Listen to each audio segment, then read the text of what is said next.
Okay. So please, Claudia, we can start.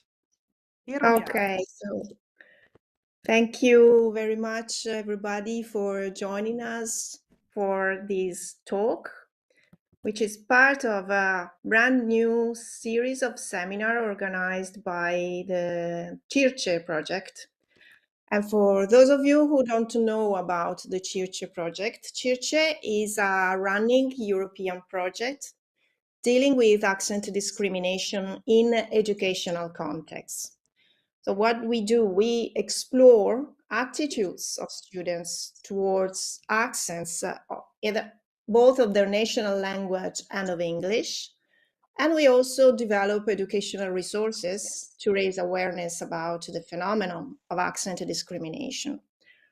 So to give you an idea of the numbers, CIRCE work is spread among 4 countries, which are Italy, Germany, Portugal, and Bosnia. And we work with the University of Siena, that is the coordinator of the project, and in Italy also with the Consiglio Nazionale delle Ricerche.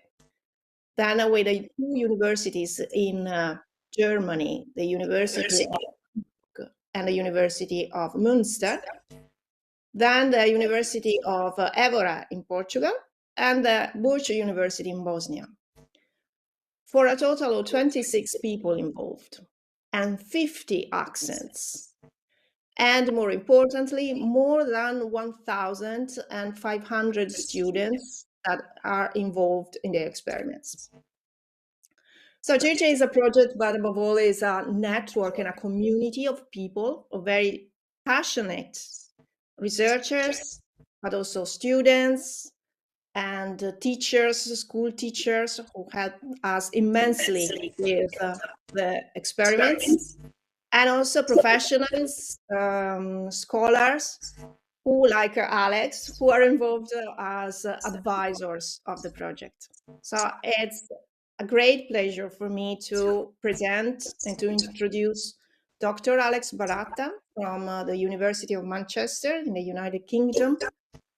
Alex is a social linguist investigating language and identity, linguistic prejudice, and linguistic rights. So his work includes accent prejudice in teaching, as well as word Englishes, such as China English, and their implications for academic assessment.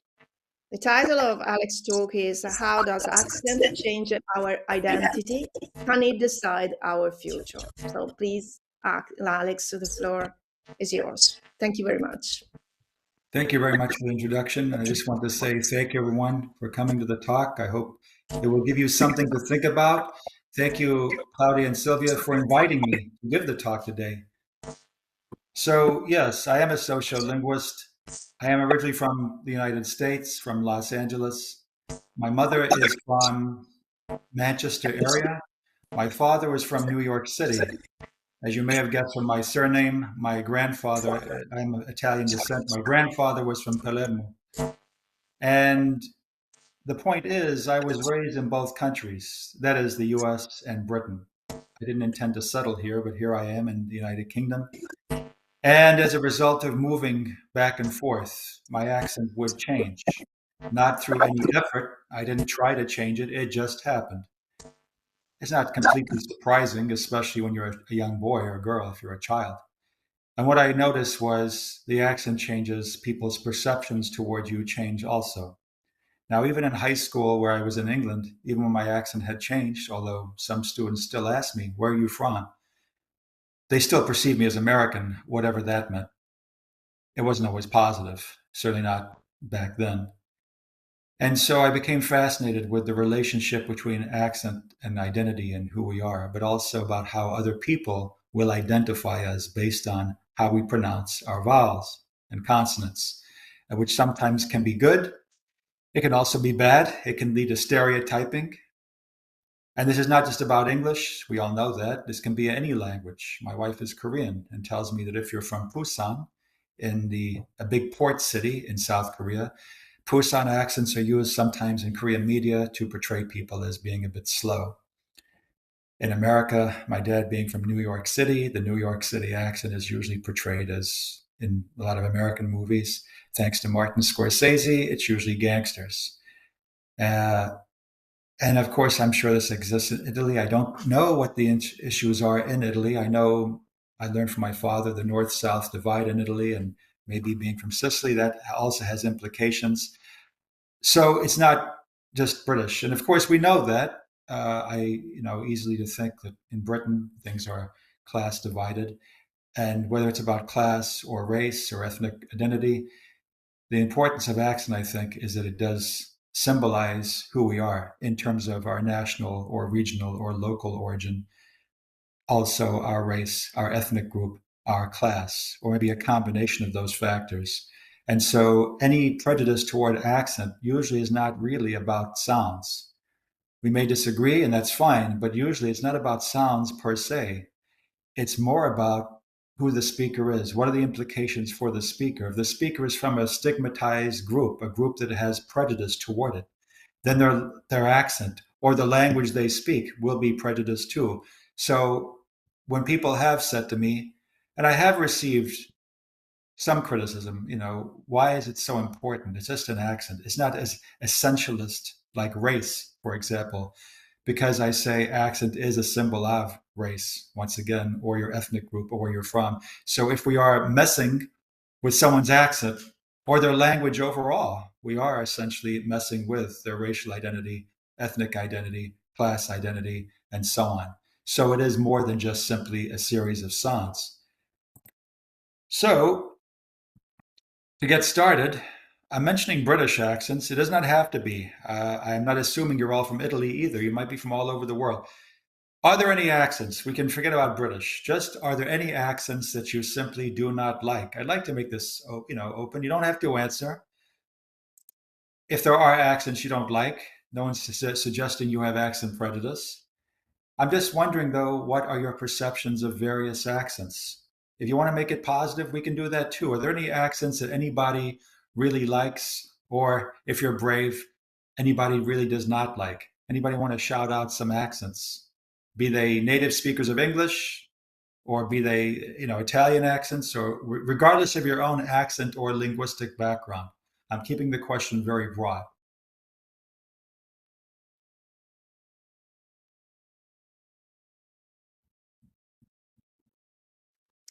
I don't know if anyone from the audience can talk, or if Sylvia can collect some replies. But in the meantime, judging from the experiments that we just carried out in schools, there is a clear opinion about accents, and in general, accents from the north of Italy are generally disliked and perceived as posh or arrogant or superior, while accents from the south are generally seen as very favorably, so as very friendly and open, and in general as signs of a good person speaking. That's interesting. In England, it's the opposite. The Southern accents, of which there are many anyway, but Southern accents, certainly RP, received pronunciation, usually perceived as the standard accent, but the other side is it sounds arrogant, cold, unfriendly. Northern accents are seen as more, well, depends on the listener. They can be seen as more uneducated, working class. We make these judgments of the speaker based on their vowels and consonants. It's not fair, but this is how it is.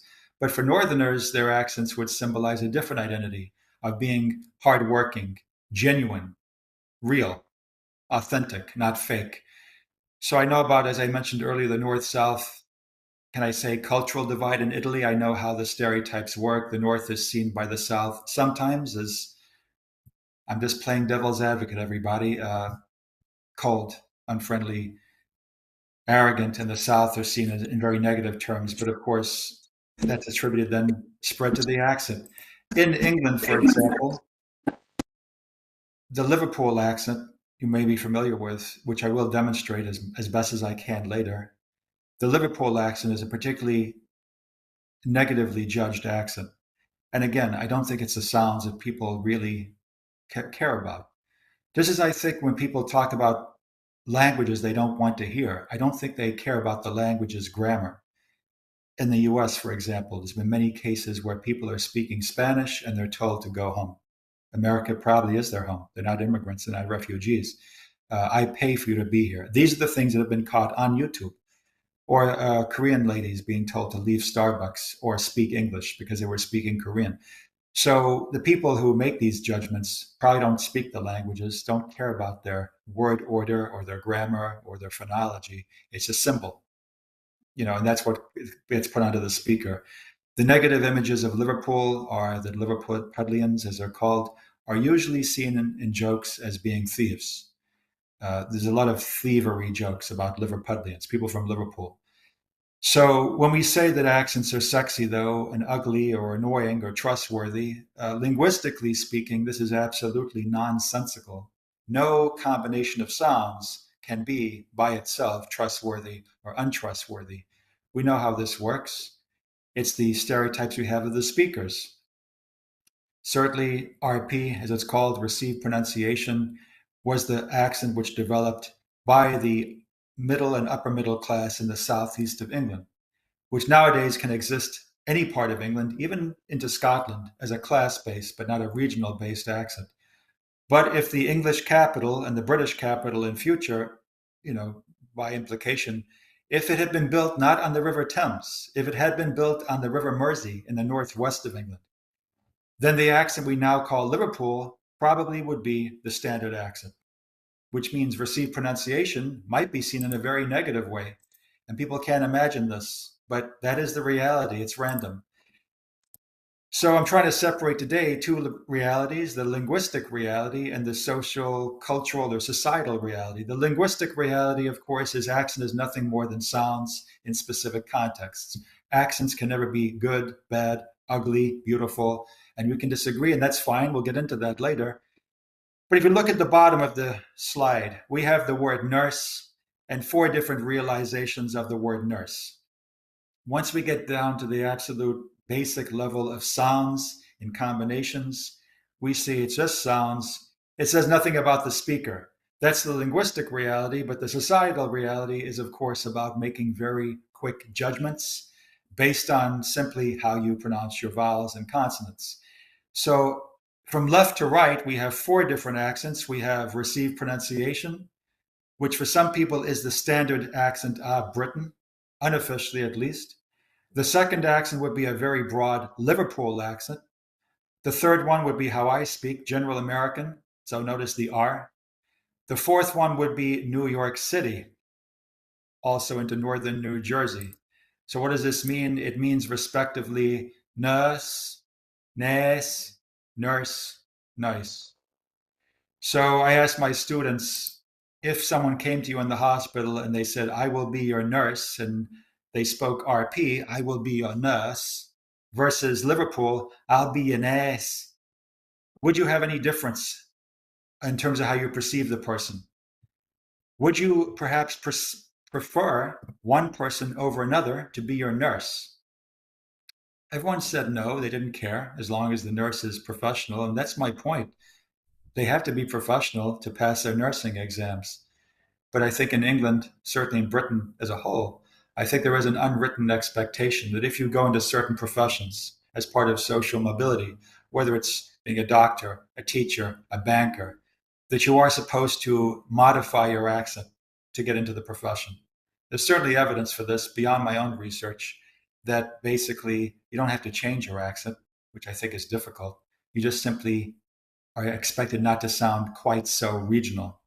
So those are 4 different ways to say the same thing, but it might lead to 4 different perceptions. I had a linguistics student actually tell me if she was about to have surgery and the surgeon came to speak with her, if the surgeon had an accent that is called Geordie, which is tied to the northeast of England, she would not want to be operated on. I found it quite surprising, but that was her perception. So we know that accents can be perceived negatively or positively. Again, as I will discuss later, I don't think it's really the sounds that people like or dislike. It's what the accent represents. If the accent represents a stigmatized region, class, and so on, then the accent becomes stigmatized too. Likewise, going beyond accent, we talk about standard English, which has nothing to do with accent. It's to do with grammar and vocabulary. When I write my papers, I have to use standard British or standard American English. Is standard English more logical than non-standard English? Is standard English more beautiful than dialects? The answer, of course, is no. Why then does it have the power? And it's not the language which has power. It's not the grammar that has power. It's the speakers. It's a language used by people in London. London was chosen to be the standard variety of English, and therefore that became the standard that was used for education, government, and so on. So it's the speakers that have power, and then by implication, anyone who uses a standard variety of a language, whether it's Italian or English or Korean or a standard accent, has some degree of power too. I'm not going to play these, but I do leave these for you. It's a very useful website, dialectsarchive.com. You can listen to any accent spoken in all, 6 of the 7 continents, in various countries. As you can see here, we have 3 accents. One is RP, South African, one is Brazilian. They are all speaking English. This is native speakers and non-native speakers alike. In some cases, they're speaking off an actual text, and very often, though, they're also having a conversation. So the dialogue is more natural. It's very good for listening to different accents, and also good for ear training. So accent is a big part of our identity. It's more than just simply where we're from. It's also can represent, as I said, class, identity, and so on. So if we look at this in the context of Britain, we have Scouse, which is another word for those from Liverpool. But identity is more than just, it's multi-layered. I believe in the city of Liverpool, to be a true Scouse or Scouser, it's not just simply accent, it's also your postcode, your zip code. Where are you from within the region we call Liverpool? What football team do you support? So identity is, of course, more than just language. We know that. But I do believe that sometimes the contribution that language makes to identity is sometimes not always, researched as much as it could be or thought of as much as it could be. I'm just going to make this bigger. I think that's better.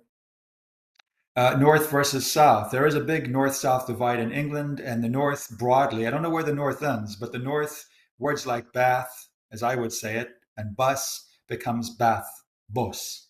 In the South, bath, bus. And so that would be more typical of RP, but also in other parts of the South, you will hear that low back vowel, bath, grass. In the North, it's a low front vowel, bath, grass. Then we have vowel speak. Being from Southern California, this is a speech of the so-called Valley Girls. It's more than just accent. We should also be aware of that it's not just about pronunciation. It's about prosodic features. So Southern California tends to have a rising intonation. So does Northern Ireland. And they have the famous creaky voice. Or if you sing, you might know this as vocal fry. So if we take a sentence like you should, very short sentence, has the rising intonation, you should. And then, of course, the you should. It's that kind of creaky voice, as it's called. It's a sound just like any other, but for a woman from Southern California, as she gets older, the more that is retained, creaky voice or a rising intonation, the implications of the speaker may be quite negative. So it can be seen that identity and accent go together very well. It shows our regional identity. In the case of England, whether you're from the north or south, it may also reflect class identity. People from the north who are middle class, this is true of anybody in Britain and probably true of people throughout the world. If people are more middle class, however you define class, they're less likely to have a really broad accent. In England, certainly, it tends to be working class individuals who retain more broad accents. And when I say broad, as I'll get to later, we're talking about the sounds, which in some cases can immediately identify where you're from. If you have a more general accent, it's going to take longer to try to determine where you're from. When I went to Liverpool once, I asked a taxi driver, how do I get to the front where the sea is? He mentioned a building which had 2 birds, sculptures. And he said not 2 birds, but he said 2 beds, bed. So again, nurse, bird, nurse, bed. That's a very strong Liverpool accent because of that specific sound. So, as I said, identity is two ways. We can show our identity by, in some cases, strengthening our accent because we want to be very clear about where we're from and whether it's a region or locality or where we're from in terms of ethnic group or class and so on. But of course, it can also mean that identities are ascribed to us. So in the north of England, a lot of Northerners will see themselves as I said earlier, genuine, left-leaning, hardworking, friendly. Others may hear a Northern accent, especially a very strong Northern accent, and think they are common, uneducated, working class, which in Britain can mean common, uneducated, lazy. They're on benefits. I'm not saying this to try to start a fight. I'm just saying this because this is the reality in terms of how stereotypes are based on the minute you open your mouth. And so linguistic stereotyping is nothing new. There's been studies, I believe, where people who applied for a job, let's say, or asked if they could see an apartment they wanted to rent. And because of their accent, the manager said, "Oh, sorry, the apartment's taken." Then someone else calls with an accent, which is the majority accent. "Oh, yeah, when do you want to see the apartment?" So this does go on. If people are not getting apartment viewings, if people are not getting jobs, if people are being seen, made fun of in the workplace because of how they speak, then it is a prejudice like any other.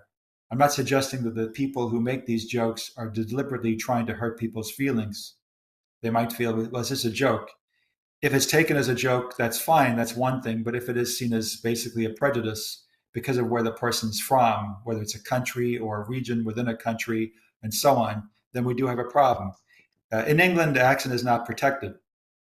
If a Scottish person didn't get a job in England because of their accent, that would be protected on the basis it's from another country within the UK. English accents, though, are not protected. And the research I will talk about that I've done with British teachers, especially trainee teachers, shows that they are being discriminated against because of their accent, but there's no legal protection. And a study by Coupland and Bishop showed that Glasgow, Birmingham, and Liverpool are very often seen very negatively, which then leads to accent modification. Do we choose to modify our accent? Do we choose to change it? Do we go more upward? That is to say, sound less regional or less broad and sound more, as we might say, neutral? Or do we go more downward, according to the work of Giles, and try to sound more regional? Why do we change our accent anyway? Why do we even change our language maybe and code switch? Very often it might be to fit in. So this is nothing new.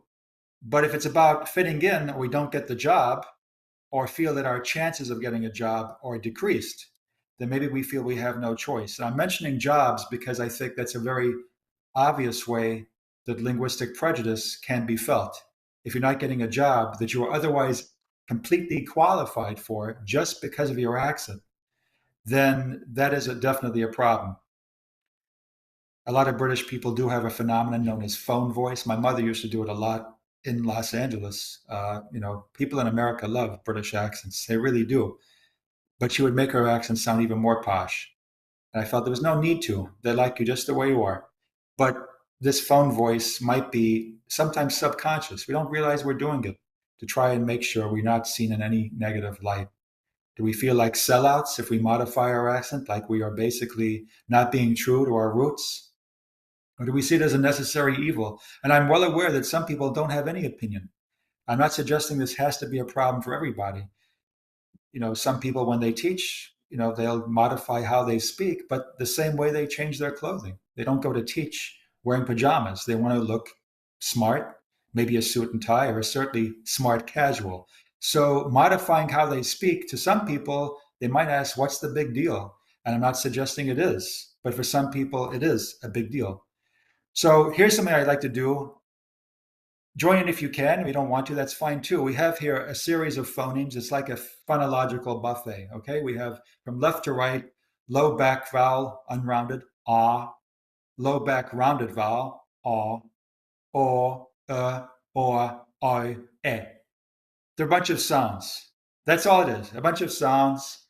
But these sounds in specific contexts create what we call accent. But specific sounds in specific contexts or specific accents can create problems for perception. So RP speakers, BATH, and the way I say COFFEE, it is exactly the same sound at the far left. A low back unrounded vowel, bath, coffee. So same sound, different environment. I have asked my students, is there a difference in perception if I use the low back rounded vowel, so RP, HOT becomes hot, whereas I would say hot.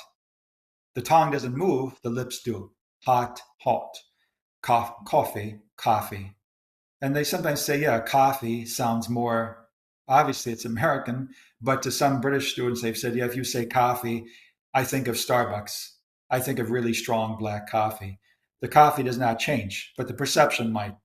The third one, along, that's very typical in the north of England, the northwest, especially the region of Yorkshire.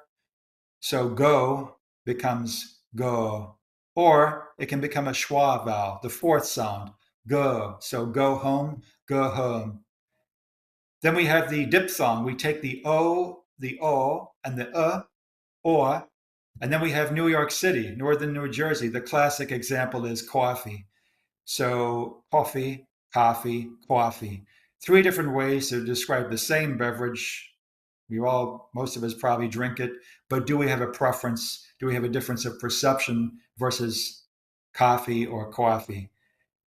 Then toward the end, we have another diphthong, which is made up of the and I, which would be broad Australian, broad New Zealand. Words like go, the O becomes goi, goi home.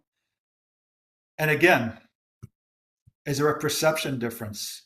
When I listen to different Korean accents, I can distinguish a Seoul accent, the capital, from, say, Busan in the southeast. I can distinguish the difference, but I don't have any perception of the speaker, not at all. All I hear is difference. I don't hear deficit. And when it gets to the level of deficit, then we know we're getting into the level of stereotyping, not necessarily being prejudiced, but just simply having a certain image that comes to our mind. If I hear RP, I probably think of someone wearing a suit and tie. I think of Downton Abbey. That's just how it is. I can't get that out of my mind. Maybe the media has some part to play. And finally, the far right, we have a sound which I think most languages have. It is a short E sound, eh. But for New Zealand and to some extent South African accents, the short A is raised, the tongue is higher in the mouth, so A becomes eh. And then bad, B-A-D, sounds more like bed, B-E-D. And bed, B-E-D, sounds more like B-I-D. So bad boy, go to bed. To a New Zealander, a Kiwi, some South Africans, it becomes bed boy, go to bed. Again, it's different, but we're trying to get away from deficit. I will discuss my own study, but before I do, I turned to Labov's study. It's by no means dated, even though it was in 1966. It was duplicated, and I think in 2012, the University of Puerto Rico. The results didn't change much. Alex? Yes. Alex, sorry to interrupt, but it seems like your slides are behind your talk. So I don't know if you forgot to move or there is some problems. What is the slide you're all seeing now? Can I ask? It should be number 7. It's number 7, yes. Okay, does it say Labov study? No, it's accent and identity. Okay, I'm sorry about that. I'm moving it now. Can everyone see Labov study? No. Oh dear. It's stuck on number 7. Okay, yes. Now we can. Labov study. There it is. Sorry. Okay. I apologize for that. It might be easier if I don't make the slides large. That may have been where the problem started. So Labov just went into 3 department stores which catered for upper, middle, working class and asked people, where is a certain item? They knew the answer. The answer was 4th floor. And what they were trying to do is see to what extent the New York people from New York City, pronounce their R's. So at the very top, the words are Shah, Tar. I pronounce my R's, most Americans do, the so-called rhotic accent. most English do not. So it's going to sound the same, sha, ta. Or in the north of England, where I am, sha, ta. But if you pronounce the R, it will sound different, sha, tar. Does it matter? Well, linguistically, it doesn't matter at all. How can one sound be a big deal? But again, in terms of society and societal perceptions, it is a big deal because for New Yorkers who are from the city, not upstate, if you do not pronounce your R's, then it can be seen as quite negative. It can be seen as working class and all kinds of negative stereotyping of the city, aggressive. So maybe in Manhattan, they're more likely to have the R's. So P-A-R-K becomes park, not park. And what Labov and his team found was those who worked in Klein's, which catered for more working class, both times they said fourth floor, it was fourth floor. They didn't pronounce the R. Whereas Saks catered for the upper class clientele, in both cases, fourth floor. The middle class department store was Macy's. And what they found was, by and large, the first time they said fourth floor, the second time when they were asked, pardon, fourth floor. So even in this case, one single phoneme can be a big judge of someone's character or who we think they are, even though we don't know them. And this is what I had shown earlier, so apologies you didn't see this, but I'm going through the different sounds. And just very quickly, now you have a visual. From left to right, we have the RP, the low back vowel, bath, coffee, different words, same sound, but in different environments. Hot with the low back rounded vowel. Yorkshire has a simple single vowel, a pure vowel, go or go, go. Then New York City has the diphthong or, coffee. Then we have guy home for broad Australian.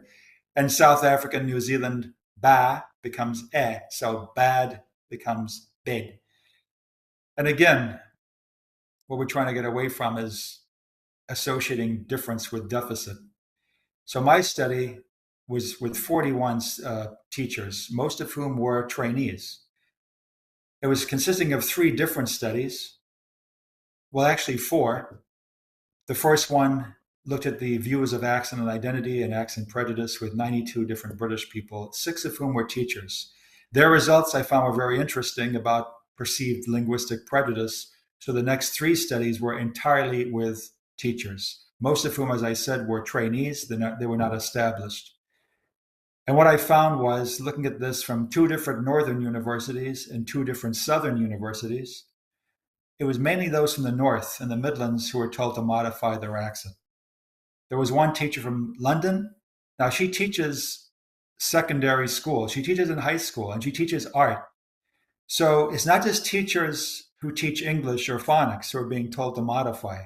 If you're teaching in high school, then obviously phonics teaching is no longer relevant. And most of these teachers are teaching in their home region where a local accent would be understood. Nonetheless, the teacher from London, her mentor said her accent was unprofessional, to the point that he told her to write the word water, as I would say it, with a capital T, to avoid the glottal stop. So for London or Cockney English, water is more like woa. You get the idea. Bottle, I would say bottle. In London, bottle, a bottle of woa. The mentor felt that was unprofessional, but her perspective was it's very professional, and here's the reason why.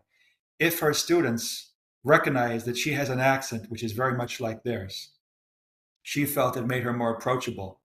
It made her more approachable and more respected precisely because she had not changed her accent. She didn't feel she had to change her accent just because she's a teacher. She can still be professional and knowledgeable and fully qualified, but not have to pronounce her T's. And she can say woa. And she felt the students trusted her more and liked her more because of it. So in her mind, is that not professional? But the mentor said, no, pronounce the T, water. From the north and the Midlands, words like bath, bus were told to be more southern, bath, bus. And one teacher from Yorkshire in particular was told to avoid monophthongs or pure vowels. So he even said the teacher, me, would say, go home. But the home voice, when he got outside of school, would be go home. You see, that's the difference. Now, for some of you, I don't know your backgrounds. or your familiarity with different accents in England. So apologies. I'm trying to pitch this just right. But if this is the first time you're hearing some of these accents, I'm sure you only hear difference, but hopefully not deficit. But again, who decides what is a good or a bad accent? Well, it's in the ear of the beholder, as we know. But the accents which are used by people who have power, to use Bourdieu's term, who have linguistic capital, those are the ones that, whether we like it or not, are usually portrayed in positive ways and seen as something to aspire to. So here are some of the comments the teachers got. We had a teacher from the Midlands, specifically the city of Nottingham in the East Midlands. She was teaching primary school in the South. And her mentor told her in front of the entire mentor group of in front of the entire group of trainee teachers, said that if you cannot or will not use Southern pronunciation, then best to go back to where you come from. Which maybe the mentor felt it was a bit of a joke. I wouldn't take that as a joke, but this is just what is being told. Another teacher from Lancashire, which is further in the northwest of England, I did meet him. He had a very broad Lancashire accent, but I didn't doubt his intellect. He was going for an interview for a PGCE, Postgraduate Certificate of Education. It's a certificate that British teachers or aspiring teachers, 1 year of teacher training. And he was told not long after the interview began that if he did not modify his accent, the interview would be stopped. So the interviewer said, I'm going to stop the interview. Because if you speak like that, the students will complain to their parents. The parents will complain to the principal and say, why have you hired this man to teach our children English? Now, again, there is no protection for English accents. Should we protect English accents within England? Well, a lot of other categories are protected. Why not accents? Because if we protect English accents, I think we're protecting class. Because that is the perception. The more broad your accent, the lower the class. What is class, though? That's a whole other issue. And a teacher of Manchester was told to, quote, be careful regarding her accent. It was basically a target for the next lesson to modify her accent. So wrapping up, what I've tried to discuss is what are standard accents? Unofficially, there is no standard accent in Britain. Some would disagree and say, yes, there is. It's called received pronunciation, or more modern term, standard Southern British English. But I've met linguists who agree and disagree on this. What I think we could argue is that there are standard accents, which means that in Britain, you can still have a regional accent because the vast majority of British people do not speak RP. They do have a regional accent, whether it's Southwest, London, Essex, Birmingham, and so on. But the more general varieties are those which basically avoid elision. So we have cases where try to avoid reduction of sounds. So, for example, if you go from O and A to O, A, you're not really missing a sound. That's how people speak. But certainly in Yorkshire, go becomes go, face becomes face. But especially phonological giveaways, Labov would call this salient features. In simple terms, these are the sounds which are very immediately associated with specific cities and locations within the city. So much so that just one word, as I said earlier, can be enough to identify the speaker. So if we take the word nurse one more time, nurse, if it's RP, nurse for Liverpool. You may have a preference for one of those over the other, I don't know. Then words like back, RP, back. A broad Liverpool accent, every time a word ends with a K, or more specifically a velar stop, it becomes a voiceless velar fricative. So I'll be back becomes I'll be back. Duck becomes doch. Is that? Now some linguists, many of whom are from Liverpool, have talked about the Liverpool accent as sounding like there is some congestion. The speaker is ill because of the. And we might, and they're being ironic, but they are pointing out the stereotyping. So we could say, wait a second, it's not about just who the speaker is and their particular group. It's also about the sounds. We could argue, could we not, that certain sounds do not sound particularly attractive. If someone says, like bah, doch, it might sound like they're ill, maybe. But here's the thing, that same sound in different environments and different varieties of English and different languages has a very, very different perception. In Glasgow, for example, Glasgow in Scotland is an accent which is very much stigmatized. However, middle-class people from Glasgow tend to use that sound in words like loch, L-O-C-H, which is actually Gaelic. I think it means lake. So middle-class people from Glasgow will say things like loch, loch, same sound, same position. Working class, loch. So in a very different, a different situation, a different city, we have the same sound, same position, but a very positive perception. If you say loch, we like you, you're middle class, and so on and so forth. If you say loch, you're working class, go away. Most Englishes don't have this sound. Liverpool English does, Scottish English does. Spanish has this sound. If we think of the Spanish J or a G before E or I, so words like gente, meaning people. If we hear it in Spanish, whoever we is, as a native speaker of English, if I hear Spanish, well, the perceptions are very positive usually. It's romantic, right? You see this kind of thing. If we hear the same sound in German, like the word Nacht or night, I'm not saying my pronunciation is good, but we might hear a very different sound, but we're not hearing a different sound. The sound has not changed. The perception has. So if we take the word Saturday, I say Saturday, we might look at the Mancunian accent. And what I've tried to do is approach this from a trichotomy. Southern Hemisphere Englishes like Australia, New Zealand, South Africa have this trichotomy approach. The cultivated accent, general, and the broad. So if we take the word Saturday with a posh accent, posh is a very loaded word. We could say neutral, or I love it when people say they don't have an accent. Everybody has an accent. What they mean is their accent is not stigmatized. So Saturday might sound like Saturday. And people hearing that would say that does not sound like a Mancunian. That does not sound like you're from Manchester. That's the point. You're trying to avoid using the sounds which would identify you as a Mancunian in just maybe one word. General, we can see the diphthongs becoming monophthongs. So Saturday becomes Saturday or Saturday. Broad, Saturday or Saturday.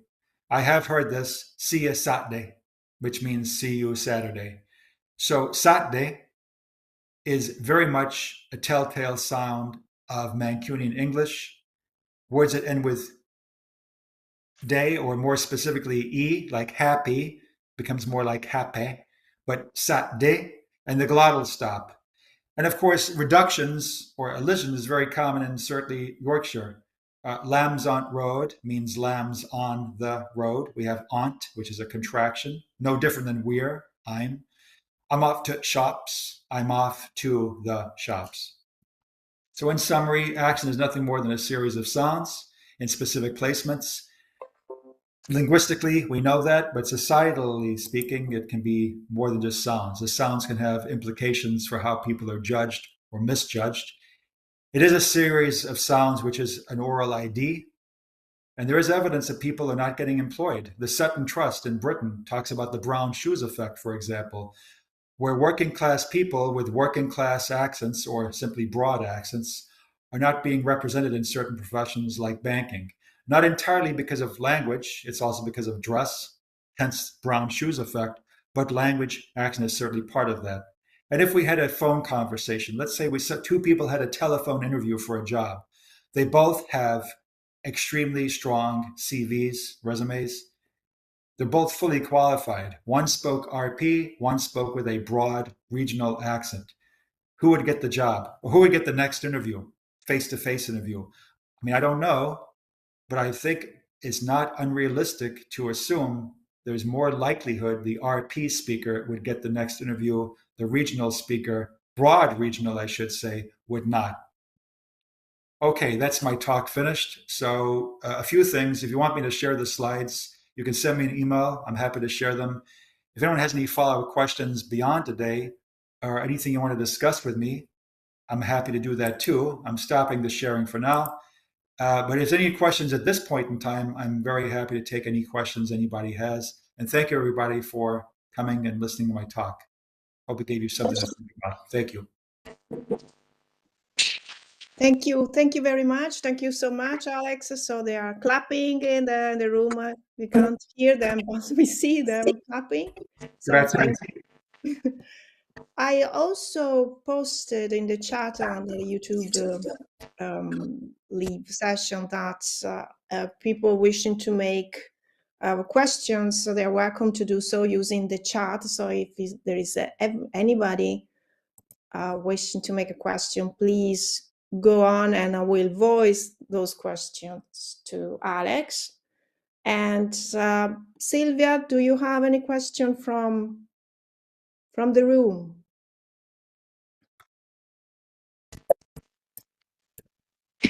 Thank you, Alex, for your talk. And we have some questions from our public. And there are some. Here we have several students from sociolinguistics and from educational linguistics, but we have also some teachers, some professors listening to you. So we will start with some questions, please. Just a minute, we have a microphone Okay. walking inside the room. Okay, first, thank you. Hi, Alex. Hi. Thank you a lot for your presentation. And I have a very, well, not specific, but general question that is, what do you think the role of linguists is in constructing those ideologies about accents? I think what linguists should do is just bring more knowledge to the public and just educate people about the linguistic reality, not just in terms of accent. I think we can go further and look at dialects too, because certainly in English, very often we see dialects, but not just English, other languages becoming morphologically simpler than standard forms. And then people see that and think it's morphologically simpler because the people aren't as intelligent or they fail to learn the standard, this kind of thing. And I think Paul O'Neill at the University of Sheffield, I believe, is doing a lot of work in this area on Portuguese. But the big picture is the same, educating people that this is why dialects, for example, tend to be, not always, but sometimes morphologically simpler than standard varieties. And this is why accents evolve the way they do. And this is why, RP is not better to listen to than, say, Liverpool. It's just about the speakers had the power, so their language became the language of power. It's random. If we do it all over again, like I said, Liverpool English could be the standard. And then Churchill's way of speaking would have been seen as very strange in the wartime. We'd hear a Liverpool accent and feel the same way. Oh, we trust him. So I think we need to just educate. And how do we do that? Well, I think by giving public talks. It sounds maybe simple, but that's what certainly Magister encourages, taking our research to the public at various events throughout the year and helping people to understand the reality of language away from the linguistic reality, which can be quite boring, so to speak, it's not full of emotions and judgments. Sounds easy, maybe, but that's certainly one way. I do this with my students, but that's different. They're students. They signed up to study linguistics. But I think if we take it to the public, and one way I think is to push for accents to be protected. That'd be the next big thing for England, I think. Make English accents protected. So no one can say, I'm going to stop the interview unless you change your accent. They shouldn't be allowed to say that. And the man had no choice but to change his accent because he wanted to get on the PGCE. He described that, though, as bigotry. His words, not mine. So it is a form of bigotry. So those are the two main ways. I think if we make it a law, it has to be linguists who have to start the conversation. I have been attacked for it in the press. People have, called me all kinds of names, which is fine. They just think it's political correctness. I think it's linguistic correctness. So that would be my answer, but probably easier said than done. Thank you. There is a question. I'm going to take a question from the people connected through YouTube. Okay. And it's thank you for your talk. a question I have is on how do you think each one of us can balance the pressure to modify their accent for professional reasons while maintaining their sense of identity? That's a really good question, because today I don't think I changed my accent at all, certainly not intentionally, but I changed my delivery. And I didn't feel that was changing my identity or selling out or anything. It was a very practical reason. And apologies to everybody. I wasn't trying to speak very slowly, which would be insulting. But at the same time, I don't know everyone's linguistic background, mostly Italian, I assume, but it could be other languages. So I feel it's fair to try and speak a little slower. But I do that for all my students anyway, even my British students. It's just a habit I've picked up. But I feel that's okay because that's part of my teacher identity, and it's okay because I'm not changing my accent. That's the important thing. I'm not going to say water. I'm going to say water. I'm not going to say bottle. I'm going to say bottle. And that's how I speak. That's how I speak. And I'm teaching adults, so it's different. If I was at primary school and they said, Alex, could you please say writing and not writing? Because they're getting confused with academic writing and horse writing. Well, yeah, what would I do? I'd say, no, I'm not going to change. And I'll tell you why, because the students need to hear a variety of different accents, because that's the reality once they sit outside this schoolyard. But yeah, it's a good question, because if we don't see accent change as anything more than just simply changing our clothes, and it's not a big deal, that's fine. But for those who do, who feel like I've spoken this way all my life, I've gone to university, I'm fully qualified to be a teacher, doctor, lawyer, whatever. I think some people just need to be brave, and that's very easier said than done. But when we get to England and we can hear lawyers, for example, speaking with more regional accents, that would be certainly a step forward, because I think of all the professions in England, law is the one big one where accent really, really, more than teaching, more than doctors, really makes a difference. Because if you start to open your mouth and start the case with a broad, even local accent, and say things like home, not home, doesn't have to be RP, but doesn't want to be too broad. So I think some just need to start to say, I'm not going to change. I'm going to be brave and just keep my accent. And I'm not being dramatic when I say brave, because if you're made to feel like you're not going to get the job or you're not going to get promoted, all because of your vowels and consonants, then that would definitely be I would feel like I was selling out. I'm not going to lie. So I don't have a very good answer to that. I'm sorry, because sometimes it really is that clear cut. Sell out, fit in, speak how I want to speak. Even then, they can still understand me and feel like I'm being judged every time I open my mouth.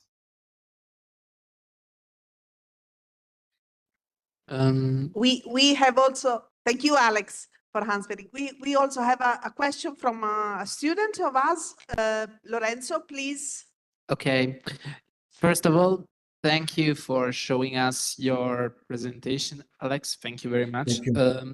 I have a question regarding accents. So, depending on, let's say, the region or the country where you go, words tend to be pronounced in a different way, and basically accents in the end consists of some kind of linguistic symbol. What kind of linguistic symbol? If I understand the question correctly, I would say the symbol is a symbol of where you're from. So not just simply the country of origin. People would know that I'm from the United States, but then more the region of origin. If you have a broad accent, like Nes for Liverpool, then they probably, certainly Liverpudlian people would probably put you in a certain postcode. It can be very narrow, a certain region within a city, within a country, that kind of symbol. But it can also symbolize other identities, because in Britain, if you have a working class, a very broad accent, it's a symbol of being working class, because working class individuals tend to have more broad accents. And the minute we hear someone's voice on the phone, don't have a face, and we might say, oh, they sound black, he sounds white, she sounds Chinese, then it's a symbol again of racial identity or again national origin. And then in itself, it does not have to be a problem. It's what comes next. It's the second thought that's the issue, not so much the first. If the second thought is because he is, she is, they are from this group, however defined, I don't want to hire them, or I think they're going to be this. I think you're making these prejudgments. That's the problem. But it's a symbol of where we're from. So for me, being from the U.S., I'm not proud of it, not ashamed of it. I don't really care one or the other, but still a symbol. And it can be a symbol of, as I said, class identity, which is less relevant in the States anyway, more so in Britain. So those are the kind of identities I meant. I don't know. Does that answer your question?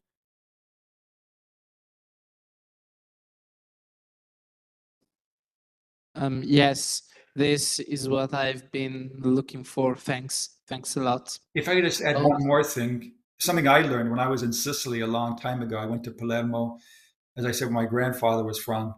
And I heard, and you will all know more about this than I do, but in Sicilian, well, in Italian, you would say due bire.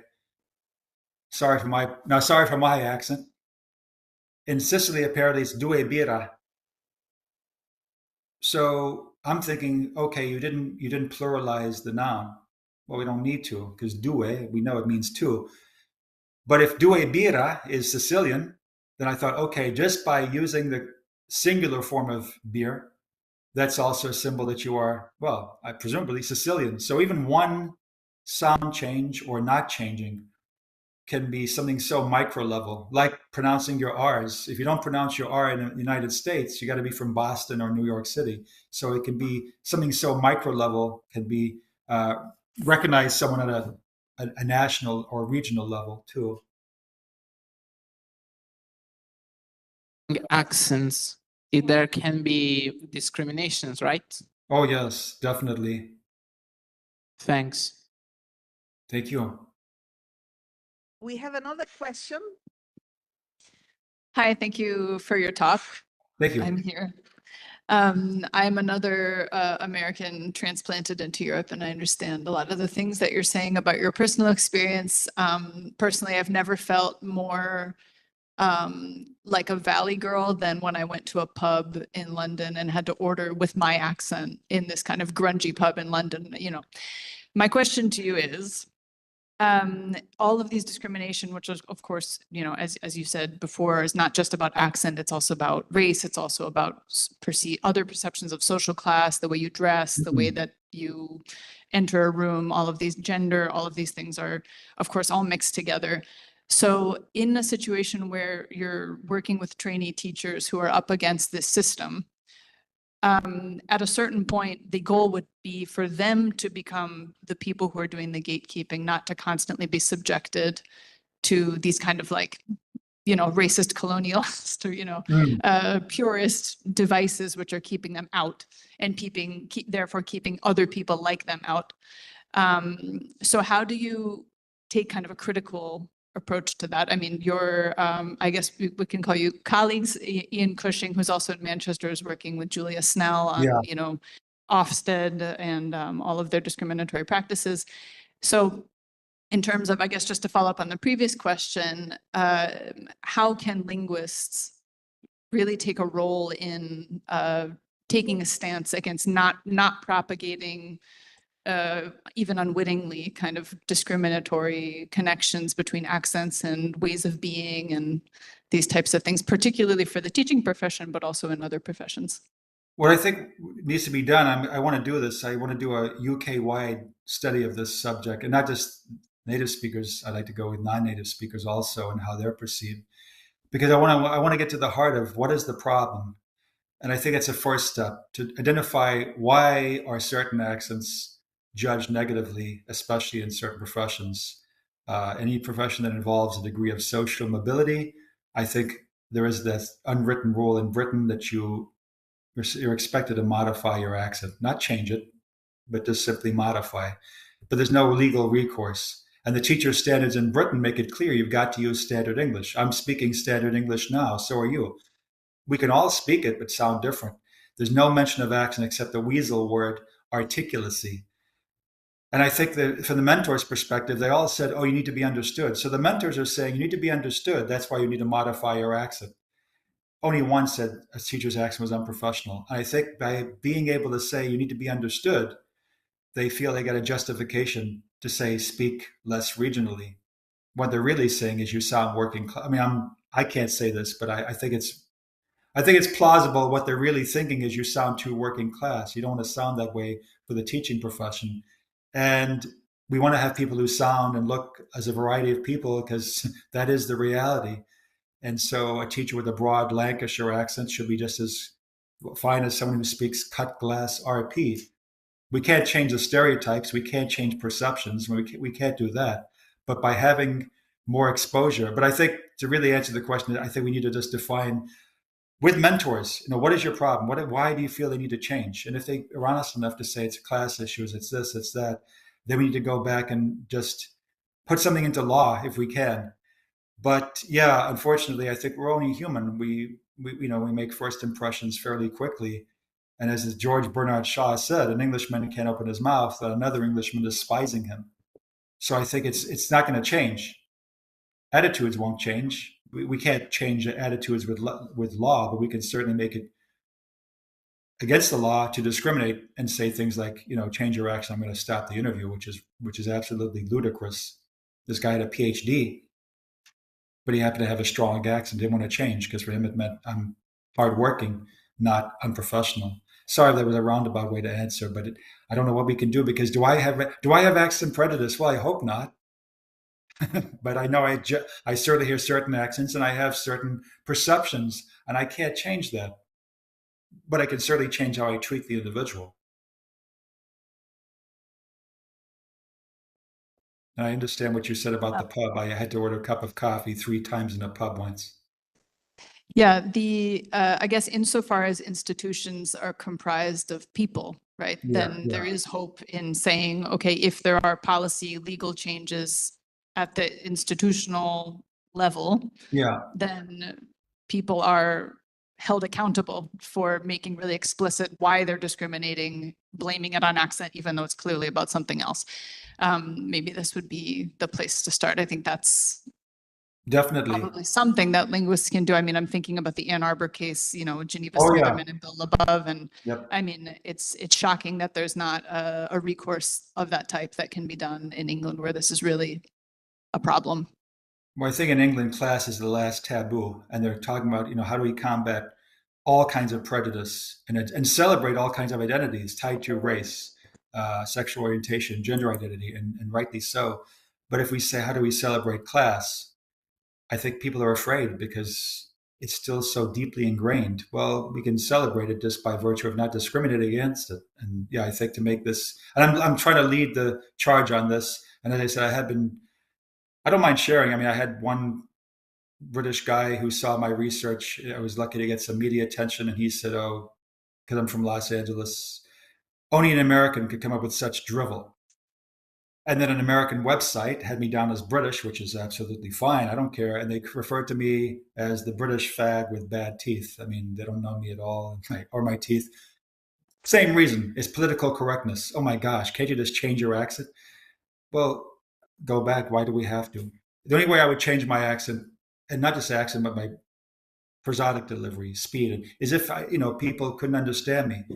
That's a purely practical issue. It's not because they're judging me. That's not, or I feel I'm being judged. That's different. That's fine. If I want to learn a foreign language, I hope the teacher will also speak slowly so I can understand better. But to say, oh, miss, sir, your accent's wrong. I want to learn Korean with a Seoul accent, not a Busan accent. No, I want to learn all accents in Korea.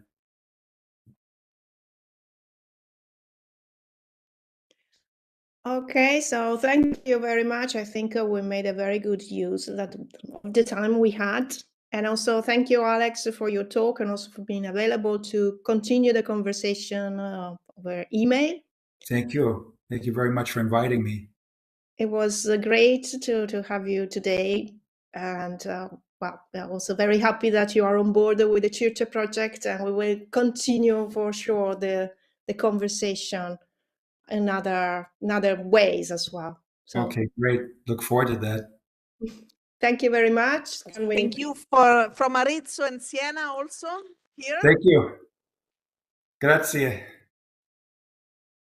Thank you, and thank you everybody, and also to the students, and thank you the people on YouTube. Bye. Bye-bye. Bye, Alex. Thank you so much. Thank you. Bye-bye.